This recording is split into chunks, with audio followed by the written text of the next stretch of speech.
This is Lord Humongous, Jeff Van Camp, and give me back my pro wrestling. Ladies and gentlemen, welcome to Give Me Back My Pro Wrestling.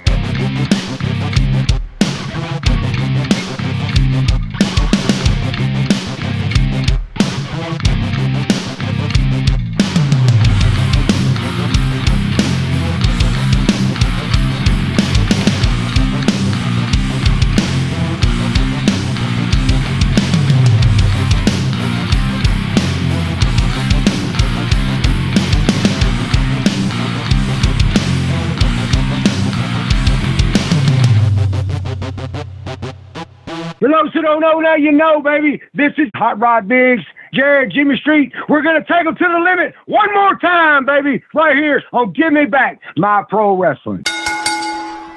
Ladies and gentlemen, welcome one more time to the Give Me Back My Pro Wrestling podcast, and it is me, your host, Jimmy Street, as always, and so glad to be here with y'all today. We've got a really cool show. Of course, today we have the one and only Jeff Van Camp, aka Lord Humongous. Guys, this has been a guest that I have wanted personally on a podcast for years. Lord Humongous was such a cool gimmick, so cool, so awesome, just was the total package. Jeff's a great guy. Can't wait to get to talk to him and learn more about his story. Of course, Jeff is with our buddy Captain's Corner, Nick, at the GrappleCon 4 Back to Lutz, April 11th, Residence Inn, Tampa Suncoast Parkway, 2101 North Point Parkway, Lutz, Florida. Of course, Jerry Lawler's going to be there, Dutch Mantell. I mean, it is the Mountie. There's so many great stars, the God ones. You know, we had Henry on a few episodes ago talking to him. The Demon from Kiss,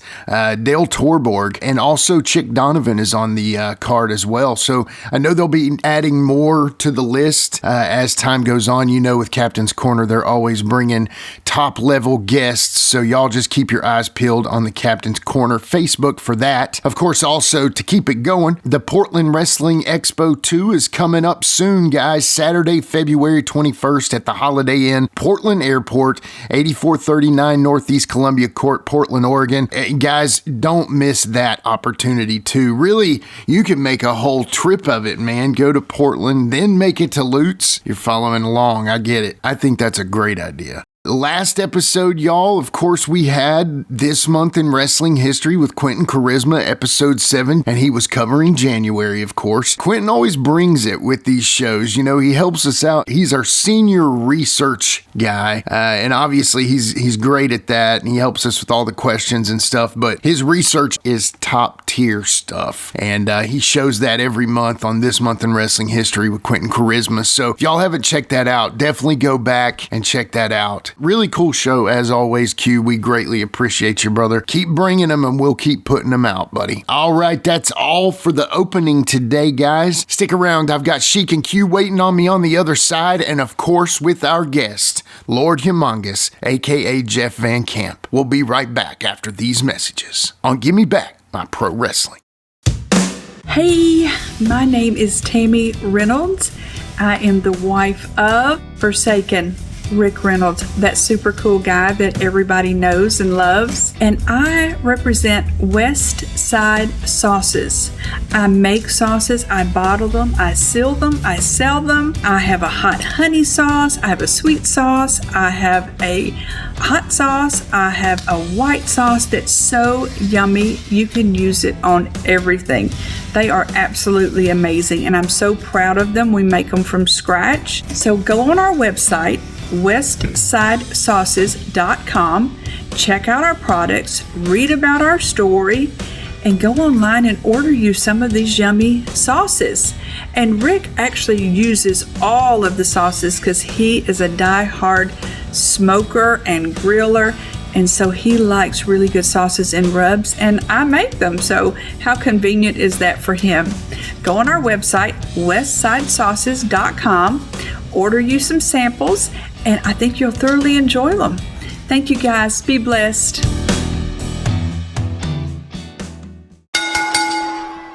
All right, we are back with one more episode of the Give Me Back My Pro Wrestling podcast. And today, Sheik and Quinton, we have an excellent one. One we've wanted for a long time and honestly just didn't know how to make it happen. Ladies and gentlemen, we have the one and only Jeff Van Camp, a.k.a. Lord Humongous, on the show today. Sir, how are you today? Thank you for having me, Jimmy, Quinton, and everybody. Thank you for having the Lord Humongous on your podcast. Yeah, well, we've really wanted you on for a while, like I said. So glad we could make it happen. Of course, you are here to promote our buddy Captain's Corner and the GrappleCon 4. You're going back to Lutz. It's April 11th, Residence Inn, Tampa, Suncoast Parkway, 2101 North Point Parkway, Lutz, Florida. Are you excited about GrappleCon 4? I am. I'm so excited. I have a lot of people I know in the business that will be there. Yeah. First and foremost will be Jerry Lawler. And he's the one that actually got me into the business. Yeah, definitely. That's awesome. And we're very excited about it. Dutch Mantel's going to be there. I know you're going to be there. There's so many more names. The Mountie is going to be there. There's so many more names. We'll be revealing them as we go. But today we've got Jeff, and Jeff's the most important. So we always give our first question to the Plastic Sheik. Sheik, take it away. All right, Jeff. All right, Jeff. Great to have you on, sir. And just a question right here is going to help the people get to know you and your influences and stuff like that. So if you had a list, 4 or 5 names in the business that you would consider like a Mount Rushmore, people would be people you worked with, influenced you, or whatever. Just give me those 4 or 5 names. Okay, the first person I'd probably say would be Austin Idol. Oh, nice. Jerry Lawler, Ron Fuller, Bob Armstrong, and Ric Flair. Oh, man. Good list. Amazing. Good list. Yeah. I think these lists tell a lot about him, right, Jared? Absolutely. I already know a little bit more. Well, we know you didn't start wrestling. One really cool thing about you is you played some college ball. So I guess tell us a little bit about your life before wrestling, especially about going to Louisville and stuff. Okay, sounds great. I played football originally from Indiana, across the river from Louisville, Kentucky, and I played offensive, defensive line for the New Albany Bulldogs. Okay. And I got a full-time scholarship for the University of Louisville in 1980. I was recruited by several different colleges. They called me a blue chipper, I believe. Yeah. So I went to play ball at University of Louisville, and that's where I stayed there for a little over 3 years. What had happened was I tore an ACL out in my right knee, and that kind of ended my football career. Gotcha. Hated it, but that's pretty much it. I was a 300-pound lineman running a 4.940. Holy cow! Man. So you were pro bound. Yeah, I was without that. I was wanting to go pro big time, but my ACL kind of ruined that for me. Hey, Jeff, with the current rules in college, man, you might have some eligibility left. I'm getting up for an age now. I don't know if I can do it. I mean, they're giving 5, 6, 7 years sometimes to people. So I know that's crazy, right? And all the money's given. Oh man, which I think they deserve. Individuals. I think they deserve a piece of the pie. They're just going to have to rein that in eventually. Yeah, they're going to. Somebody's got to regulate it. That's for sure. Yeah. All right. So just a minute ago, you talked about Jerry Lawler broke you in. So what year was that, and where did you train? Where did he train you at? You know, that's a funny question. I honestly, every Tuesday night at Louisville Gardens, they used to hire football players for security for the concerts at Louisville Freedom Hall. Yeah. And there's a place called Louisville Gardens. They had wrestling every Tuesday night, where Jerry Lawler and his group would come in from Memphis, and they'd have wrestling every Tuesday. Well, of course, the football players, they hired me, and I got to walk the wrestlers to and from the ring. And that's how I got to know the wrestlers like Dutch Mantel and Terry Taylor and all the Tojo Yamamoto. And that was a period of time, about 1983, I believe, 82, 83. I was still playing college football, but that's the time with Andy Kaufman. You remember Andy? Yeah. Well, Jerry and Andy was doing that big gimmick with him. And one afternoon, Jerry had been, for a few months, Jerry had been bothering me about wanting to get into business. I said, man, I'd like to go pro. He said, well, when you get done playing college football, here's my number. Give me a call, and we'll see what we can do for you. And he, at the time, there was another offensive lineman named Pete Bowen, and he and I was talking. And Jerry invited myself and Pete to Memphis on a Saturday morning. I can't remember the date. It was a spring or summer of '83, to go to Memphis, Tennessee to train with Jerry Lawler at the Mid-South Coliseum. So we decided to drive down there, but at the last minute, Pete got chicken, cold feet, and he backed out. So my brother and I went. And my brother's a big guy too, and Russell Van Camp. He lives in Orlando. And he and I drove to Memphis on a Friday night, spent the night, and met Jerry Lawler at Mid-South Coliseum on a Saturday morning around 9:00. Wow! And he was there waiting for us. So, and the ring was all set up. I guess they was having the matches there at the Mid-South Coliseum. That place was huge, unbelievable how big that place was. I was very impressed. You know, I've been in a lot of college football stadiums, but just that Coliseum itself was just magnificent. It was wonderful. Anyway, I hopped in the ring with Jerry Lawler, and he told me the ropes and what to do, how not to do. About maybe a couple hours in the ring, my brother got in the ring too, and my brother kind of laughed and said, "Man, this ain't for me." And he stepped back out of the ring and said he'd give up his chance. I said, "I love it." You know, I was all for it, and Jerry had everything ready. By the time we got done, about 2 hours into it of training, he handed me a booking sheet with my name on it and told me where to be and what towns to be in and what time and where to go. And he said, welcome to professional wrestling. And that was my extent of training. Oh, man. So who was your first match against, and you remember where it was at? You know, I know it was the first time I was on TV with Lance Russell. I was scared to death. I've never been in front of a TV like that before, and if I remember, it was either with Bobby Eaton or one of a good friend that helped me out a lot was Buddy Landell. Oh man. Two incredible ones to start with. Yeah, they helped me out. You'd be amazed how much they helped me out during my first few weeks and months of just being with those guys. And I think Jerry knew that, and he put me with Buddy Landell. We went to all different cities from Memphis, Mississippi, Tennessee, Kentucky, you name it. We was all over the place, and he was teaching me what he could in the ring. That is awesome. You got Buddy Landell. You got any good Buddy Landell stories? You know, I did. Honestly, my first note, he really taught me, how to work the business. And I never had a pair of wrestling boots in my life. And at the time, Bill Ash, I don't know if you remember Bill Ash or not. He had his family had a business in Arkansas, made boots. Paris, Arkansas. Paris, Arkansas. That's right. Bill Ash's family had a business there, and he made wrestling boots. Anyway, I was going to get me a pair of boots, and Buddy Landell, we was in Nashville, Tennessee, and we was at the fairgrounds. I can't remember the place now, but he told me, he said, "Jeff, don't buy a pair of boots. I got a pair of boots that'll fit you, and you can have them. They're mine, and they'll be all yours. The red, white, and blue match your football outfit, what you wear," because I was wearing a Louisville football jersey as Jeff Van Camp, the football player, and I had red, white, and blue.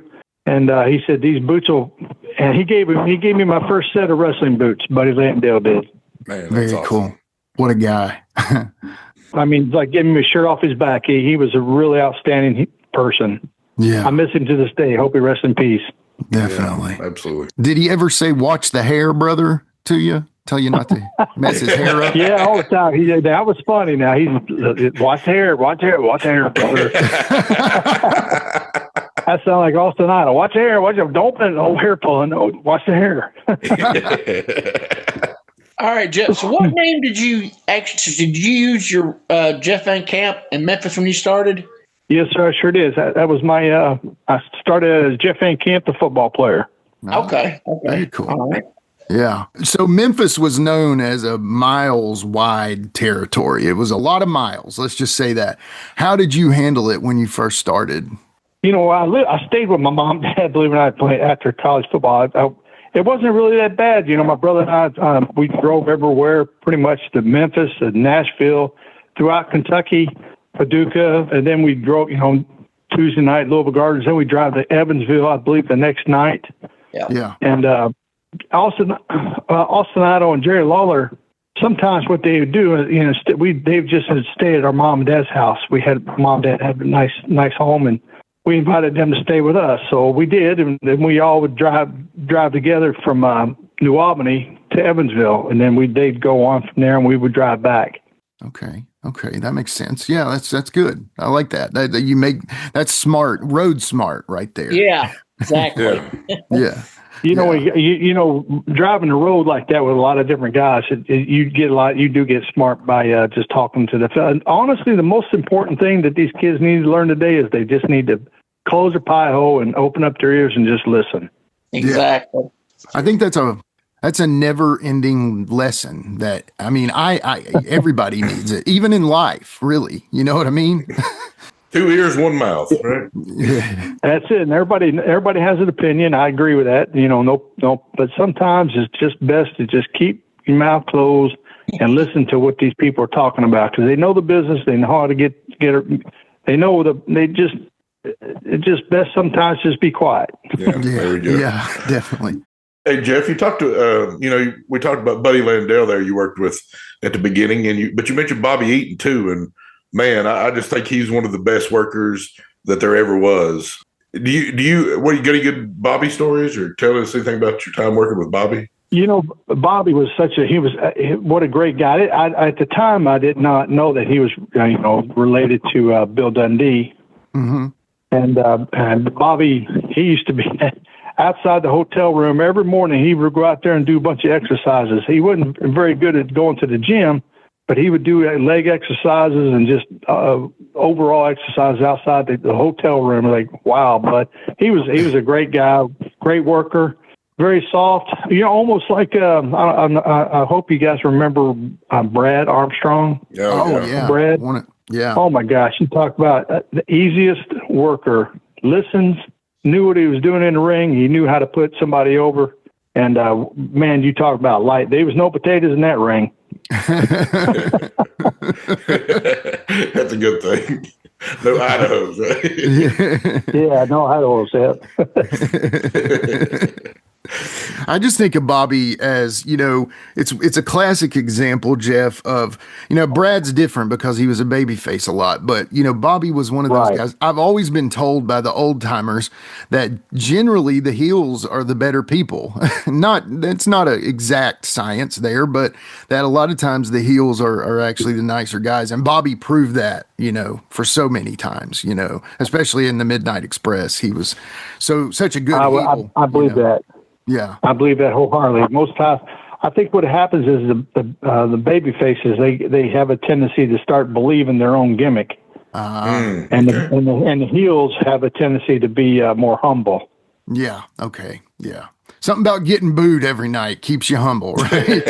Absolutely, without a doubt. All right, so this question I kind of add a little something to it here because when I was writing these out, I didn't really. Your training, the story about the training. So you have to have some good stories about stuff happening in the ring because you were so green. You got to have some kind of good story about something that happened that really sticks out about something happened in the ring. You were so green. You got any story about that? Just honestly, you're right. I was extremely green, but Buddy Landell really assisted me in overcoming and just listening to what he had to do. I remember one time, I hope I don't ruin it, but we knew the outcome of the match, and Buddy started to pin me, and I didn't know any better at the time. It was like one of my first matches, and he pinned me. And later on, after the matches down the road a little bit, he got with me and he chewed me up and down, right and left. He said, "That wasn't the finish. You got to start listening to the finish, and this is what we need to do, and don't ever do that again." He was so angry with me, but he was gentle but angry but stern at the same time, and that taught me a major lesson.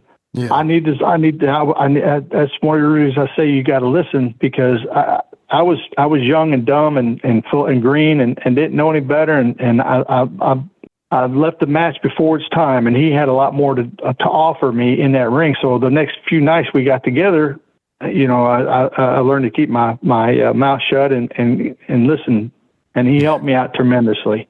Yeah.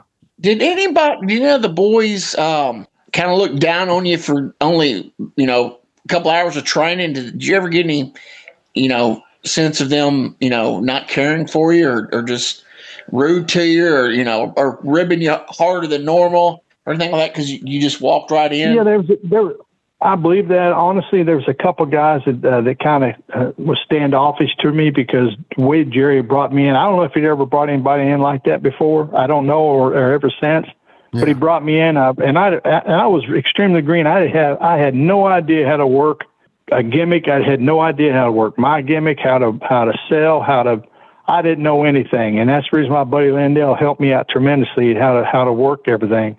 There was a few guys, I hope I don't ruin anybody's reputation, but there's one individual I really don't care for, is Terry Taylor.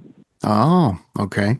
He was one of those individuals that I don't think you're going to ruin Terry's reputation. Well, he was, in my opinion, at that time, he was a stooge, and he went back and told everybody everything that everybody was doing. And he was just one of those guys that trying to be the best. I don't know what it was. He was a snake, and everybody learned that real quick. Man. Wow. So how did he end up being a company man then? I'm just Yeah. Oh yeah, he was. He'd go back and tell Mrs. Jarrett. Mrs. Jarrett at the time was like she'd follow him around, and he would go back and tell. Half the times I didn't even know what the hell was going on, and Mrs. Jarrett would confront me and say, "Did you say this?" I said, "Miss Jarrett, I don't have a clue what you're talking about." Yeah. And he said, "Well, Terry would come back and tell me that. So you said this and said that." I said, "Ma'am, I don't, because I was young and dumb. I was big. I'm 6'5", and at the time 300 pounds, and I was really big. And I think most of the guys that like him wasn't a very big person. In my opinion, I think he was jealous of my size. Probably so. Even though I was young and dumb and full and green, he just didn't appreciate the fact that Jerry did what he did for me, and he didn't like it. Yeah. Wow. And that was proven when I went to Mid-South with Bill Watts. When Terry Taylor went over there, he and I did not get along one time, and he was a booker at one time after Dick Slater, and he tried to put himself over as much as he could, and I didn't care for him. I knew what kind of person he was, and I didn't really want to work with him, but I had to. Yeah. So why did you end up leaving Memphis? Jerry Lawler came to me one day, and Jerry told me, he said, well, there was an individual named Spike Huber. You remember Spike? Oh, yeah. Yep. Out of Indianapolis with Dick the Bruiser. Well, he was married to his daughter. Well, I didn't know they was having some issues at the time, but Spike got with me because he and we traveled around together in Kentucky, Tennessee, and he said, Jeff, I got a place for you. He loves you. It's my father-in-law, Dick the Bruiser. Okay. And at the time, there was a lot of individuals in Indianapolis. King Kong Brody, Abdullah the Butcher, Jimmy Valiant. All those Bobo Brazil. All those guys were in Indianapolis. And he said, Jeff, I'm going to give you a phone number. Here's his number. You need to call him. And because Jerry Lawler got with me, he said, Jeff, I can only do so much for you. It's time for you to move on to another territory to learn. That was his way of telling me, Jeff, I need to leave his territory and come back later when I'm getting better. And Spike got with me and said, Jeff, you need to go to Indianapolis, out of Chicago and everything, Hammond and Detroit, and go up there with Dick the Bruiser. Yeah. And so this is early 84, and then you're talking about the WWA, and it's actually one of our favorite topics lately. We love talking Dick the Bruiser. We just had Mad Max, a.k.a. Eli the Eliminator, John Richmond on, and he told us some funny Dick the Bruiser stories. Do you have any funny, or just meeting Dick for the first time is probably pretty funny? Oh, that was the most important thing. He was John Richmond. We kind of traveled around together for a little bit, and that makes sense. Yeah. We know one another. I know John. And anyway, being from the same area. Yeah. Yes, same area. Stormy Granzik. I don't even know where Stormy is anymore. I think he lives down here in Florida somewhere. Okay. But Dick was amazing. I guess I was a substitute for Brody. Because when I first got there, Brody was there and I met him. What a great guy. Oh man. And he had left maybe I would want to say maybe a month later after I got there, because I know him and John has a picture together. Okay. And I think they was kind of trying to team up. But then what happened was when Brody left, Bruiser got with me and told me, he said, Jeff, he wants to work with me, see how I'm doing. And all the guys up there pretty much liked what I was doing and how I was working, because Buddy did a hell of a job with me. Yeah. And so I learned how to work with the guys in Indianapolis. And then Dick said he wants to be tag team partners. I said, holy crap, I just really made a home for myself up there in Indianapolis and Chicago with Dick the Bruiser. He was an amazing person. Yeah. Now with Brody, a guy like you, how tall are you, Jeff? I'm 6'5". You're 6'5", and then you said you were probably 300. I know you dropped down some when you were in the wrestling business from your football size, possibly. Am I wrong about that?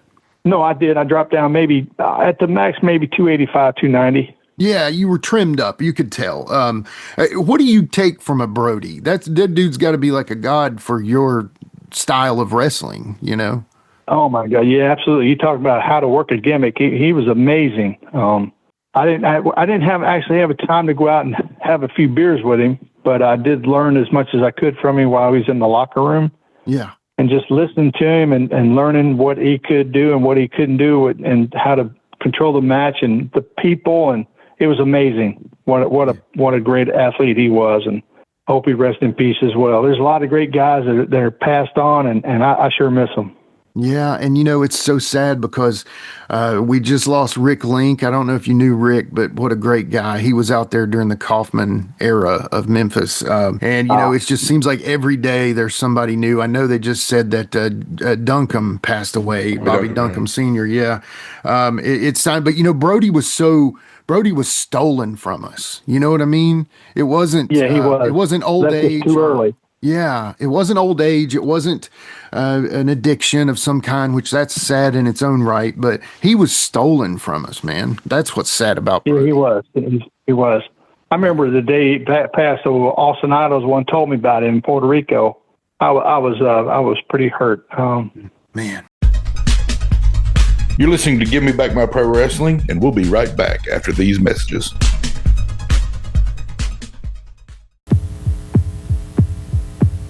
Are you sick of the cold?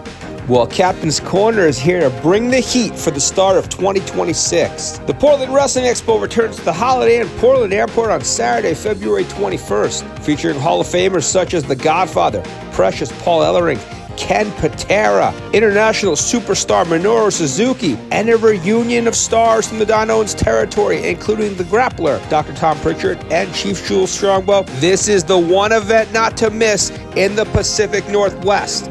Then on Saturday, April 11th, we'll be presenting the spring breakout event of the year. It's Glory Days GrappleCon 4, taking place at the Residence Inn Tampa Suncoast. We're excited to present Gimmick Mania, featuring Jerry the King Lawler, the Mountie Jacques Rougeau, the Godwins, Nikita Koloff, the Shockmaster, and over a dozen other superstars. Make sure to follow us on Captain's Corner on Facebook and Instagram for updates on both of these events and much more in 2026. Cheers to the working man. So later in '84, you end up in Ron Fuller Southeastern. How did you get that booking and everything? Well, honestly, I guess Austin Idol was working with Ron Fuller in the territory, and I was in Dick the Bruiser's area. And Austin had called my home, because at the time we didn't have cell phones or any way to contact me. So I'd call home, every couple of days, talk to my mom and dad. And my mom had called one night and said, Jeff, you need to call Austin. It's very important. Here's his phone number. Give him a call right away. I said, okay. So I called him. I was up in Chicago, Illinois, and we just got done working up in that area. And I called Austin, and I said, hey, man, what's going on? He goes, Jeff, you're the perfect person. Jerry Lawler gave you the old blessing, and I want you to let you know there was this guy who's no longer humongous. His name was Mike Stark in Memphis. He said, I think you'd be perfect for this gimmick. It's just for you. and nobody else can do it but you. And you need to come down to Pensacola, Florida, and be a guy named Lord Humongous. So that's how I got the call. I was up in Indianapolis, and I got a call from Austin Idol. So about a month later, because I had to say goodbyes to Brutus because he was so good to me, I couldn't just up and leave his territory without saying goodbye. And we did our little angle, and I left and moved to Pensacola, and I stayed with Austin. I would probably say at his house for about 2 weeks, and we made the gimmick from an old shop right there off of 9th Avenue in Pensacola. I can't remember the name of the shop, but we made the gimmick of his Lord Humongous. My wife and his wife helped make the costume for me, because at the time Adrian Street wasn't around. He was around, but he wasn't in our area where he would have made the comic made for. That's how I knew about Bill Ash, because I had to order these big boots from Bill. And you talking about a funny guy? That guy used to drive a blue Cadillac. Looked like a boat. And that man, every time he goes across the 3 Mile Bridge, I think that guy would run out of gas. I said, boy, no, what is your problem? Every time you go across that, don't you know what the gas tank looks like? What that red arrow's all about? And I swear, man, we go across that bridge. We better wait for Bill Ash, because that son of a gun will run out of gas anyway. That's where I got my first, actually, Lord Humongous boots was from Bill Ash. Very cool. And his family. And they made those boots within record time. I think I stayed at Austin's house 2 weeks. Within a week, I had those boots at Austin's house. Wow. Yeah. That's how fast he got those boots to me. Yeah. That's awesome. All right, so you said that. So Austin Idol basically gave you the gimmick. Okay, so when you first started working with that mask on, how difficult was it? Oh, well, I had Jerry Lawler's blessing, of course, and also was teaching me how to actually work the gimmick. Because I was tall enough I could step over the top rope instead of going under the in the ring like everybody else. I step over the top rope, and of course I was wearing that mask, and it wasn't that hard. It was more hard for me to breathe with that mask on. I had to learn how to control my breathing more than I did looking at the mask, because it was, and I got hot too, because I wore stocking, like a stocking over my head to make me look like I was bald. Okay. I didn't shave my head. I just wore a stocking, and then I put the mask over the stocking. Got it. Okay. So now that gimmick, we'll talk more about that in a little bit, but that was based off the Road Warrior movie, obviously. Did you watch that movie? Did you get did you see the character, anything like that? I saw the movie, the Ayatollah Rock and Roller, and just learned how to walk like a monster instead of just walking like a regular human.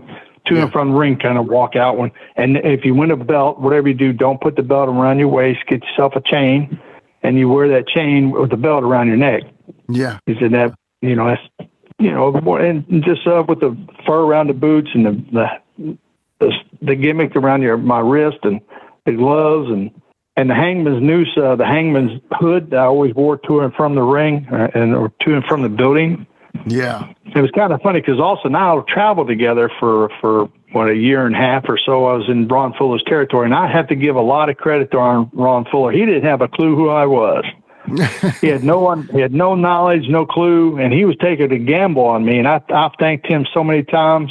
But he took a gamble on me, and he said, Jeff, I had all the heart and faith in you, and thank God he did, because he gave me what I needed to do to grow with my gimmick in his territory.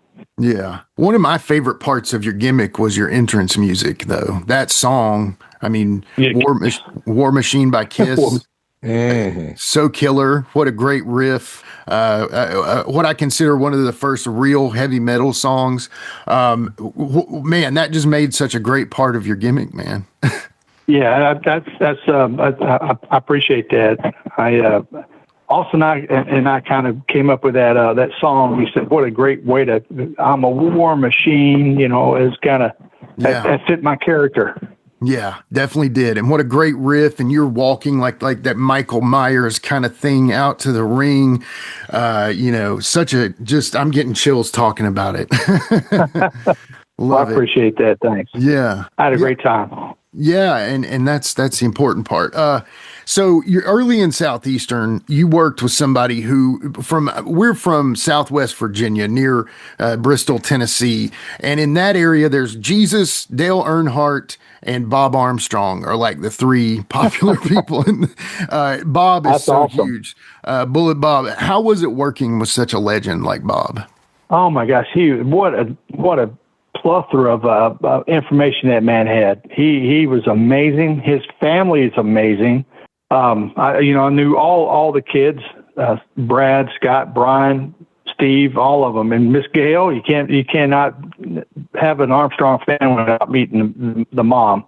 The glue. The family was amazing. Yeah. Miss Gail.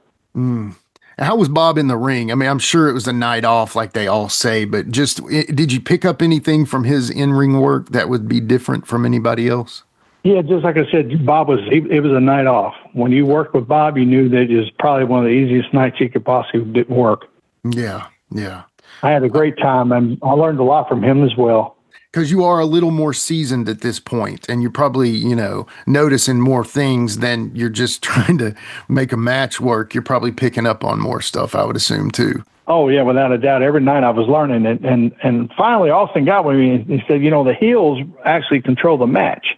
And so that period of time, I was learning how to call the matches myself.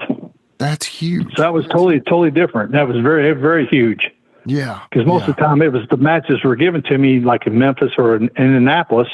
Bruiser, of course, he was kind of rough, but you better listen. By God, you better listen to what the man had to say.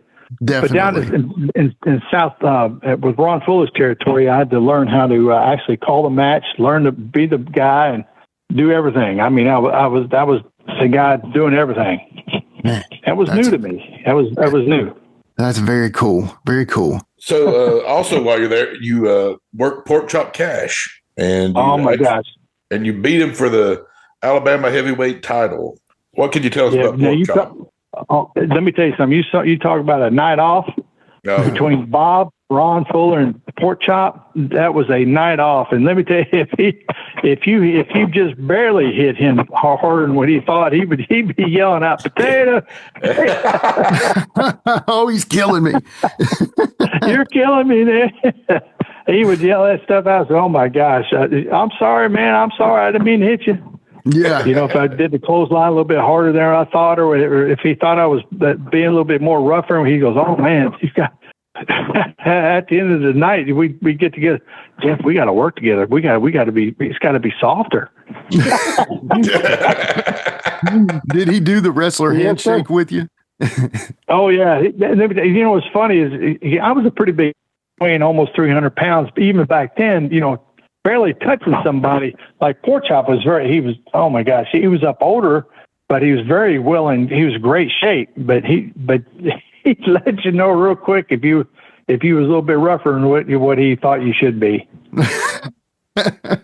Idaho. All right, so in August, you lost a Lucha League title match to the Flame, Jody Hamilton. Did you already have your start date with Watts? Yes, I already had my starting date with Bill Watts. Now, Jody and I did not get along with him. Really? Okay. And Jody was an easy guy now, but I forget where we was at Pensacola one night. We were working, and he actually punched me hard as he could in the stomach. And I looked at him and I said, "Man, that ain't gonna work." Mm-hmm. I laid back and punched him right back. Oh, and it was a full work. We were not playing that night. We were hitting one another. And at the end of the night, we got backstage. I said, "You ever do that to me again, man? I will beat your ass." Yeah. Don't you ever do that to me again. Nice. Did you understand you were saying that to one of the assassins? I'm not trying to make fun of you. I'm not. I think you did the right thing. I'm just saying that guy, Oh no, I respected him. Don't get me wrong, but I'm not going to be taken advantage of either. Absolutely. And I think that's the whole issue. He thought maybe I was still green and he could take advantage of a young kid. Right. Yeah. And I was young, I was 22, 23 years old, and he's probably in his 30s. He's thinking I'm a young kid getting all this push, and he wasn't going to have it. Gotcha. I mean, I like Jody. And later on, we had a reunion in Dothan, Alabama, and I got to meet Jody, and we kind of made amends and took a picture with one another. But that night, it was not exactly a happy go lucky conversation. The assassin almost got assassinated by Humongous.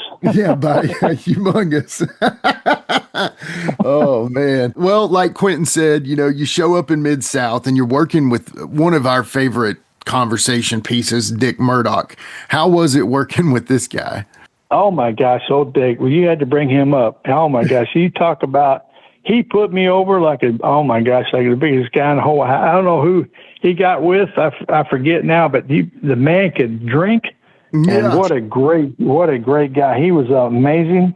He told me at the I said, Jeff, do what you got to do. I'm gonna put you over, and buddy, he did.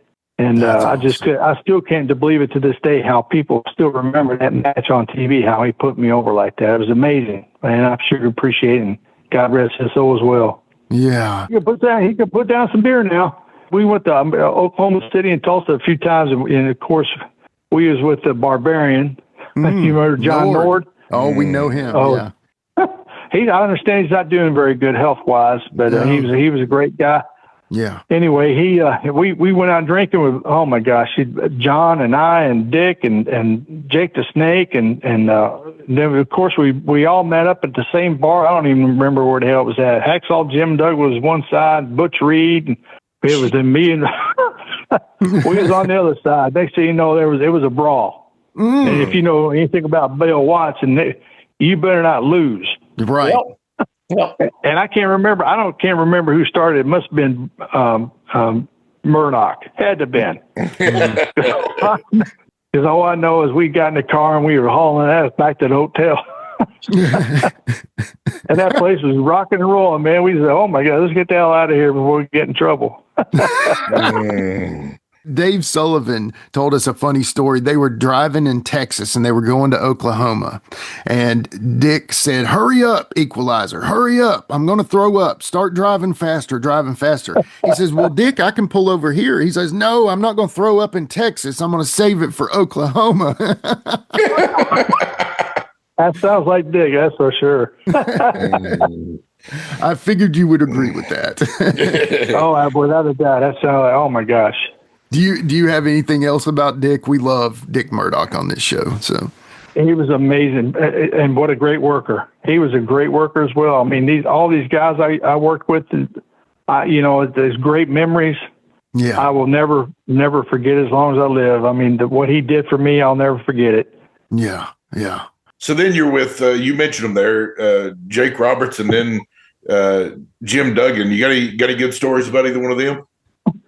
You just told it. Well, any more good story? We're greedy. Well, the thing about it, Rick Steiner.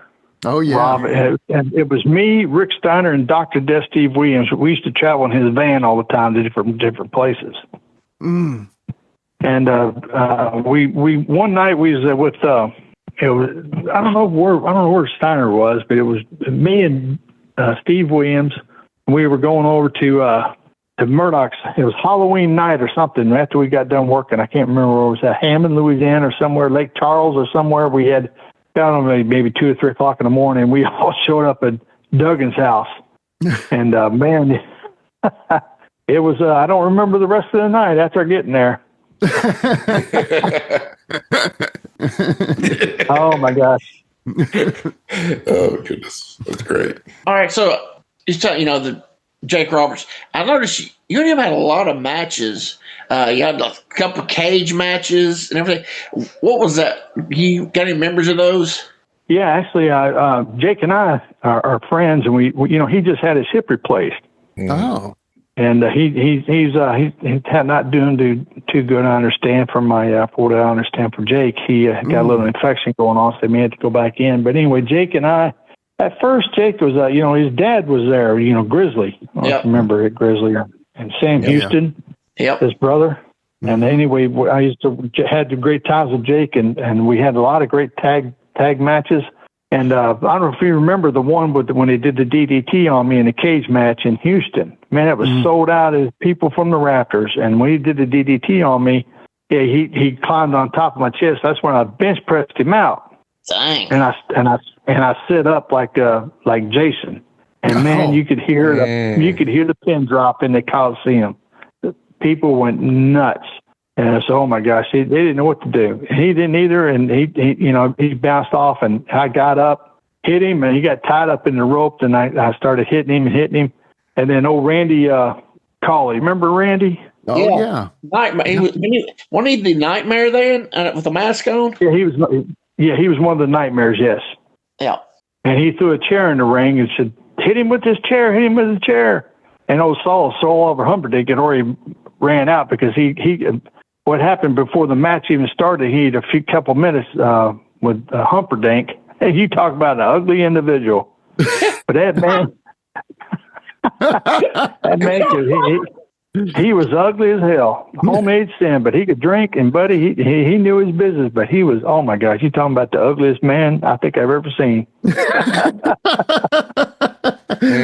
Poor Humpy. Jake did his, Humper though, poor rest his soul too. Yeah. But anyway, Jake did this number on Humperdinck, and he took his bump and went outside the ring, and they closed the door, and I ran inside the ring, and that's when the matches started.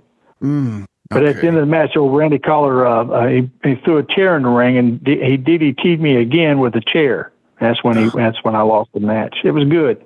That's cool. Yeah. We'll be right back with more Give Me Back My Pro Wrestling.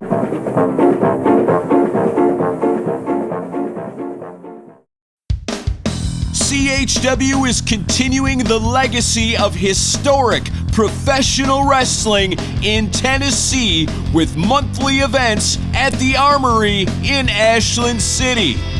CHW owner Mike Green has made it his mission to present the best pro wrestling shows in the Nashville area, and he has been delivering the goods.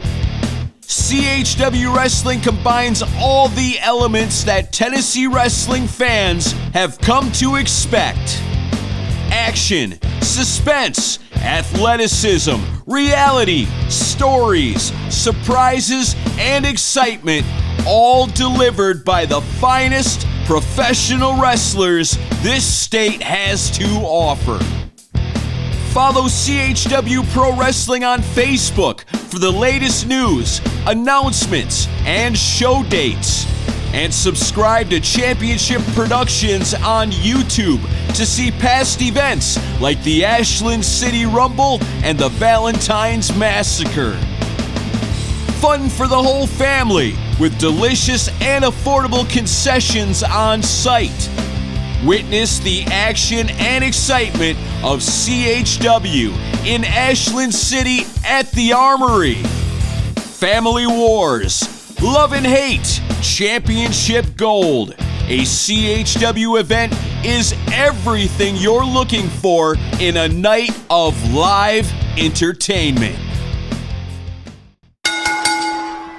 Earlier talked about the Memphis car rides. Now, the Louisiana Watts territory was notorious for the longest car rides. So I know you have to have some stories because those car rides were so long, Oh my God. Just to be entertained, because I heard a lot of the trips were not on the interstates; they were on, regular roads Backwoods. and stuff. Backwoods roads. Yeah. So you got any stories that happened, and just talk about those trips? Well, yeah, most of the time, most of the guys lived in Alexandria. That was pretty much where everybody stayed at in the hub, because we did TV in Shreveport. And then every once in a while, we'd have to drive to Houston, Dallas, Jackson, Mississippi, New Orleans, and then all through the Louisiana. It was a lot of driving. It was unbelievable, and that's why Steve Williams and I, we drove together. Wherever we went, we were always together. I know Steve, rest his soul too. But he likes smoking some marijuana. Doctor's was in orders. pain a lot, so he had doctor's orders. Yeah. He was in pain, so he helped relieve himself a little bit. We drank a lot of beers together. I miss Steve to this day. So he was a great guy.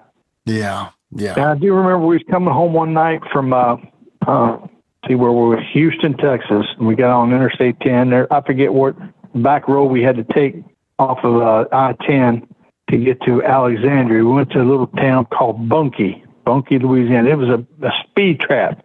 One minute you're doing 65 miles an hour, and you go over a hill, then the speed limit would drop down to 30.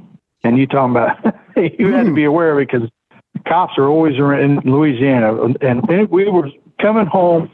I was one of the main events with Jake that night, and just Steiner and Steve were driving together, and I was probably maybe 30 minutes behind them. And they come up on a car wreck. I don't know if you remember that story, if you've heard it or not. They came up on a story of two cars hit head on, because it was only 2-lane roads back then, and they hit head on, and the cars were burning. And Steve and Rick Steiner helped pull the people out of the cars and actually helped save their lives. Wow. And I pulled up shortly after they got the people.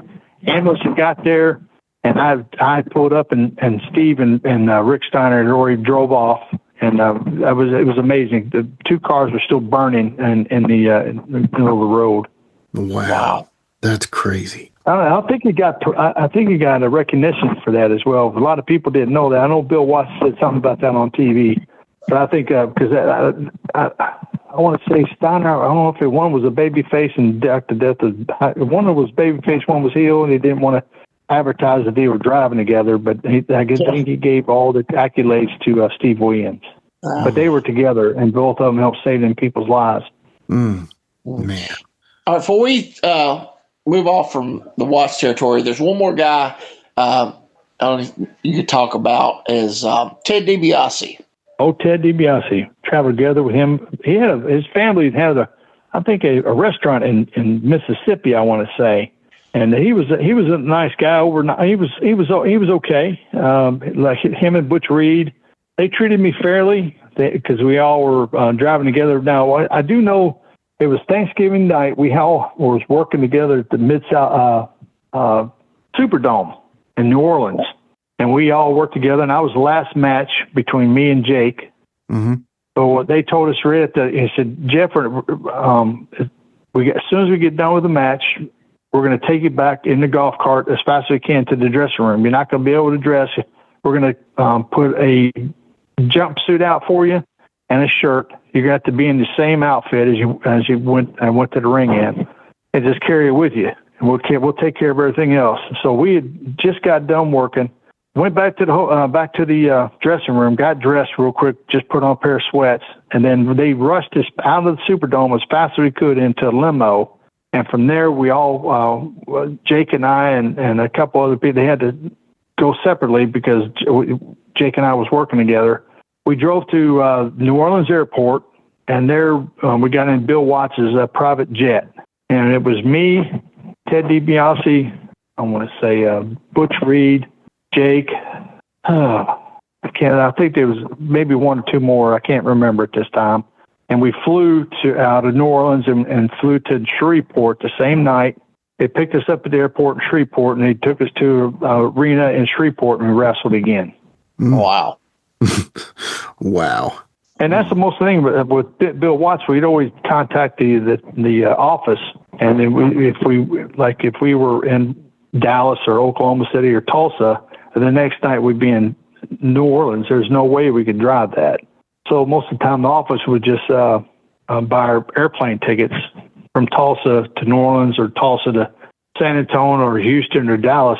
And then whoever it was would pick us up at the airport and then take us to the hotel. We get cleaned up, go to the gym, wherever we need to do, and then go work at the venue. Yeah. And we always worked twice on Saturdays and twice on Sundays. So you was constantly working all the time. Wow. Did you ever get, go ahead. No, I'm just saying you never had a day off. Yeah. Bill Watts was notorious for fining people. Did you ever get fined? I didn't get fined, but what he did was he would hold back you had to always have a little bit extra cash in your coffers. He would hold back at least a week's pay. Yep.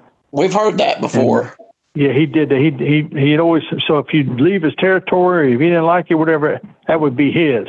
So when I left the territory, he still owed me, $3,000 or $4,000. To this day, that man still owes me $3,000 or $4,000. Eric, where you at, man?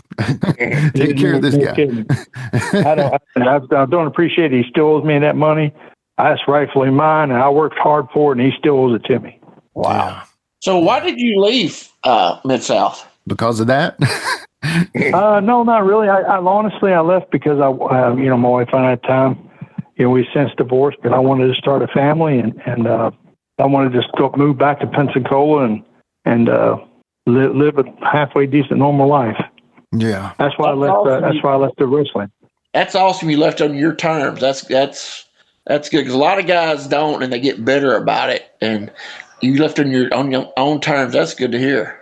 Yeah. Yes, sir, I did. I did do that. I left on my own accord. Nobody forced me in, but I left in January of '86. And my friend who owned the restaurant here in Pensacola, Florida, got me enrolled in rookie school, and I went to police academy, and I became a police officer with the Pensacola Police Department in July of '86. So everything was happening really fast. Wow. Very cool. You got to wear the hood as a cop? I'm just kidding. No, I didn't. But I did actually, I did get contacted several times, and I did do a lot of reunions. Drove to, with my kids. I went to Birmingham and a few times Dothan for reunion matches with Bomb Armstrong and Ron Fuller and that group. Yeah. Yeah. Very cool. I did that for the last 30 years after I left. I was still Lord Humongous, but I didn't go full time because I was a cop. But I did do reunion matches as Lord Humongous. Very cool. Okay. So I kind of have some questions that are kind of off of your careers perspectively, but obviously you said January 86, you went on your own terms. In 87 in the WWF, a tag team appears. You just spoke about Randy Colley and Demolition Bill Eadie and, Barry Darsow Smash. So they were kind of like now I know they get a lot of guff because they said they ripped off the Road Warriors with the paint, but honestly, they were really kind of like a tag team Lord Humongous, really. What did you think of those guys? Yeah. I thought a lot of people copied me. The Undertaker, I understand he gave me some accolades with the sitting up in the ring with Jake.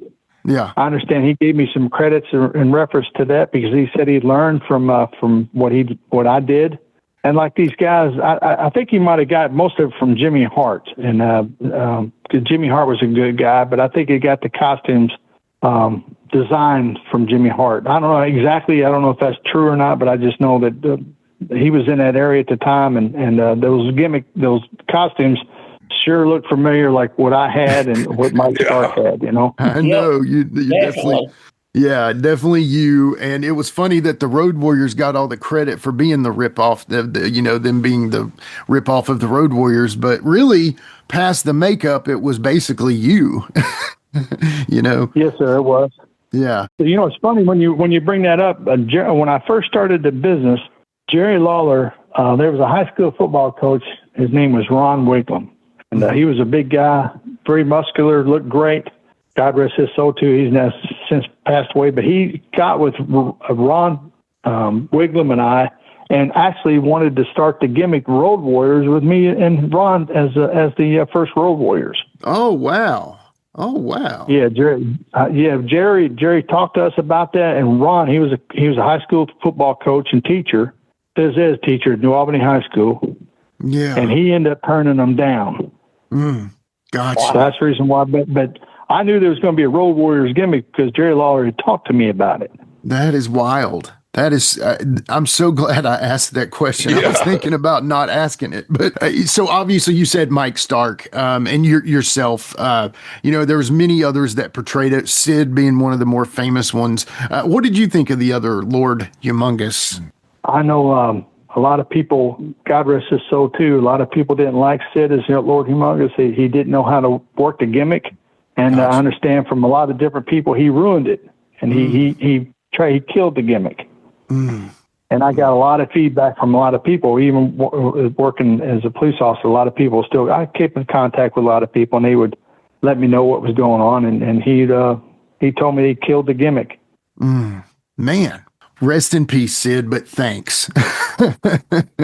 Yeah. Well, it was a great gimmick, and you are considered what I would think to be the quintessential Lord Humongous. I think whenever that name is brought up, your name, Mike deserves his spot, of course, right? But sure, you're the one who I think made that famous, right? I mean, just being honest. Well, I appreciate it. Thanks. I appreciate that. I've worked hard at it. No matter where I went, I always protected the gimmick. And that's what Austin and Jerry told me. He said, whatever you do, always protect the gimmick. And that was my character. Yeah. Yeah. I took very good care of it. Yeah. I mean, you're who I think of. I think we can all say that. So, yeah. Well, Jeff, this has been incredible. Thank you so much for giving your time and telling us your story. We got one more question to go, and it's a good one. So take it away, Sheik. All right, Jeff. So you look back at your career, all the great people you wrestled, you named them all off. If you had to look back at one match and say, that was my favorite match I was ever a part of, what would it be?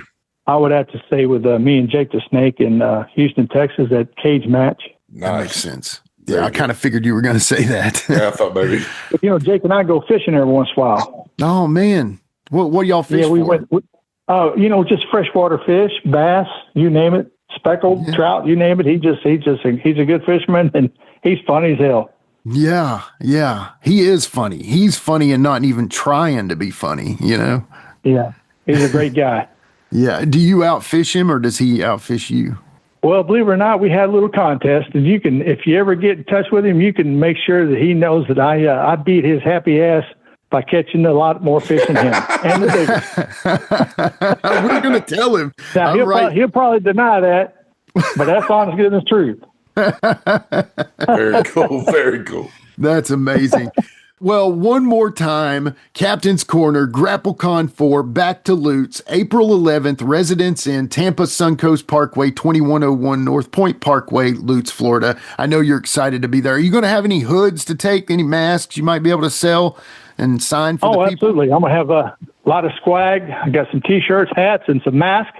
And hopefully they'll give me some of these dolls that Brothers Gabor put together for me. Jake the Snake helped me get those That's dolls. Awesome. Yeah, so you're getting a figure. Yes, sir. That is cool. Tell us about that. The brother, Jake actually is one who told me all about it. The Brothers Gabor, I just sent him an email tonight because I want to buy some more dolls so I can have them with me at the convention on April 11th. And hopefully they'll get in touch with me as soon as they can so I can order them and get them and have them with me. I got plenty of T-shirts, small, medium, large, extra large. I got a lot of hats. And, of course, I got me some nice hockey masks I want to get rid of. So. Very cool. Yeah. Well, I hope you make a ton of money, Jeff.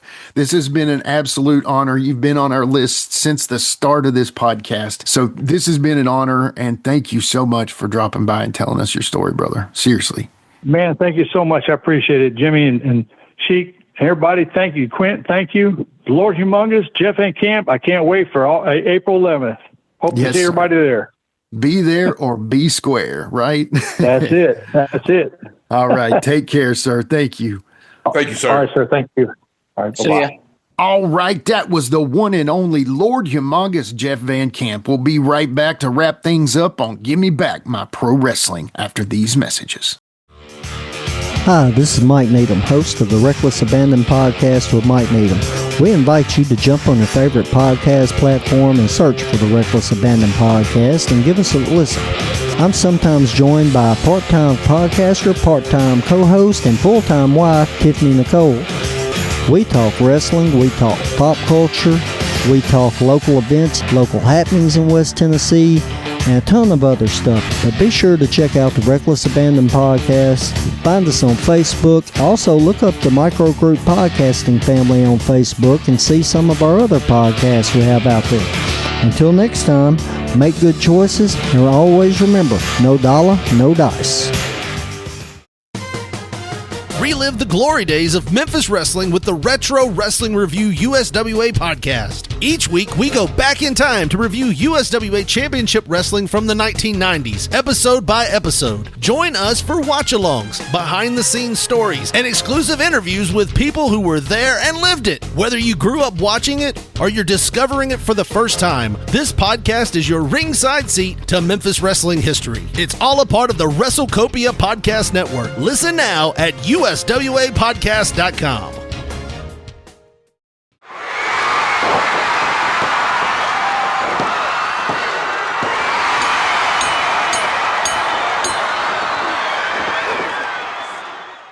All right, we are back. And guys, that was awesome, man. Jeff Van Camp, aka Lord Humongous. That was incredible. I think that's probably going to go down as one of my favorite episodes. I hope y'all enjoyed that as much as I did. Sheik and Quinton really enjoyed it. I know they told me after the interview, what a great guy. What a great interview. Jeff is just awesome. Let's just say that, man. And so appreciative and so kind to tell his story to us. So thank you so much once again, Jeff. Of course, Jeff's going to be at GrappleCon 4 back to Lutz with our buddy Captain's Corner. That's April 11th. The Residence Inn, Tampa Suncoast Parkway, 2101 North Point Parkway, Lutz, Florida. And also, if you're on the other side of the country, it's the Portland Wrestling Expo 2. Once again with Captain's Corner, Saturday, February 21st, Holiday Inn, Portland Airport, 8439 Northeast Columbia Court, Portland, Oregon. Time is running out on that one, guys. It is less than a month away. Make your way out to Portland and be a part of this awesome Portland Wrestling Expo. And most importantly, whether you're going to GrappleCon 4 or Portland Wrestling Expo 2, make sure and tell Nick and the gang that Give Me Back My Pro Wrestling sent you. All right, y'all. Next episode, I'm not going to tell who it is, but it's going to be an awesome one, I promise. Y'all just stick around for that. If you want to find out exactly who it's going to be in the quickest time available other than being in my brain, and you don't want to do that, go to @GMBMPW on Facebook, Instagram, YouTube, and X. Thank you guys who already like, share, follow, subscribe, all that. Thank you so much. Comment, click the notification bell, all that. We greatly appreciate it, guys. But most importantly, we thank you all for listening. It means the world to us, and we'll keep on doing it as long as you keep listening. All right, guys, that's all I got for today. So, for Lord Humongous, aka Jeff Van Camp, for the Plastic Sheik, Jared Street, for the Territory Wrestling Guru, Quinton Quarisma, and myself, this has been Give Me Back My Pro Wrestling, and we'll see y'all next time. Don't forget. Super action coming your way to the Terre Haute National Guard Armory, Friday, June 1st, 8 p.m. starting time, 12-man tug of war, $2,000 to the winning team, and also tag team action in which, Jeff, you're featured with your partner, Bobo Brazil. Right, Bobo's big, he's strong. It's going to be a good match. You know, Hangman's big and strong, and so is Valiant. It's going to be a good match. I want all my fans out there. Now, you two match up well against Hangman and Valiant. Both of you are the same size, although Hangman is the biggest of all four men in the ring that evening. That's right. Hangman is big. He's 6'11", 340 pounds. He's big. He's strong. It's going to be a tough match. Well, fans, you're going to see Jeff in that match. Also on the card, no disqualification. Stormy Granzik in there against Redbone. The Devastating Bone wants the title. He's at no odds to get that title. He's out on his motorcycle. He's training. He's going to be in shape, and he's ready to take the title from Stormy Granzik. No disqualification. Also on that card, you're going to see action with Mad Max coming in from Miami, Florida, managed by Saul Creechman, and he'll be in there against Brian McRuff. Creechman bringing the best talent from the South in, and Mad Max is that against McRuff. Also, you're going to see Black Cat number 1, Black Cat number 2 in there against Rocky G and Bobby Bull Eagle. That's right, Bull Eagle making his return to Terre Haute. He's definitely excited about that. Advance sale tickets are available at the Athletic Department Sporting Goods Store, the usual outlet. No checks accepted, only cash. And please don't call. Just go in there and get your tickets. Plenty of great seats still remaining, including front row and second row seats after today's show. Fans, also make a note. Coming to Paris, Illinois, Championship Wrestling returns. It's sponsored by the Fraternal Order of Eagles, number 4000. It's a big 12-man battle royal. It's a super card. It's June 22nd, 8 p.m. starting time. Great card, and I know you're excited to be in Paris, Illinois. I'm really excited. It's going to be a good night, I hope, and I want all the fans to be out there. It's going to be a good time. Now, you've never been in Paris, Illinois. I was there many years ago when I was taking photographs. Exciting fans there. Well, that's great. That's super. I'm looking forward to being in Paris, Illinois. Well, fans, we hope all of you, even from Terre Haute, just go over to Paris, Illinois. I know we have a lot of great fans that come into the Terre Haute National Guard Armory from Paris, Illinois. We're looking to see you in Paris also. And that card on June 1st, Terre Haute's National Guard Armory, $2,000 to the winning team, 12-man tug of war. And have you ever been in such competition? No, I haven't, Dave. This will be the first time. 12-man tug of war. Now, on your side will be Stormy Granzik, Bobo Brazil, Bobby Bold Eagle. On the other side, Hangman, Valiant, Redbone. The weight may be in their side. It's going to be a tough time. You know, we might have a little bit more muscle, but they got the size, and it's going to be a tough match. Now, I wonder how they will divide the money equally among themselves. Hangman, Valiant, Redbone, all very greedy. I don't know how they're going to do it. I guess they're going to have to fight after whoever wins. If they happen to pick up the check, I guess they're going to have to fight over the money. I think so. Fans, it's going to be a great night coming your way. Terre Haute National Guard Armory, right next to North Vigo High School. Advance sale tickets are available at the Athletic Department Sporting Goods Store. We hope to see all of you out there to see Jeff Van Camp and Bobo Brazil stepping into the ring against the huge Hangman and Jerry Valiant, managed by Saul Creechman. Also on that card, you're going to see Stormy Granzik versus Redbone. And what a match that will be. No disqualification. Anything goes. Don't go anywhere, fans. We're going to have more news, more guests, and more wrestling on today's show. With a tear in my eye, this is the greatest moment in my life.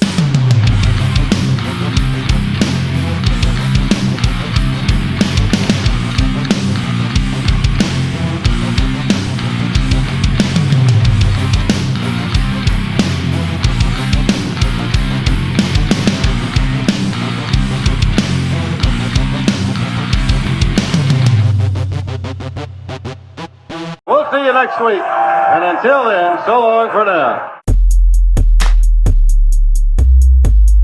This has been a James Rock Street production.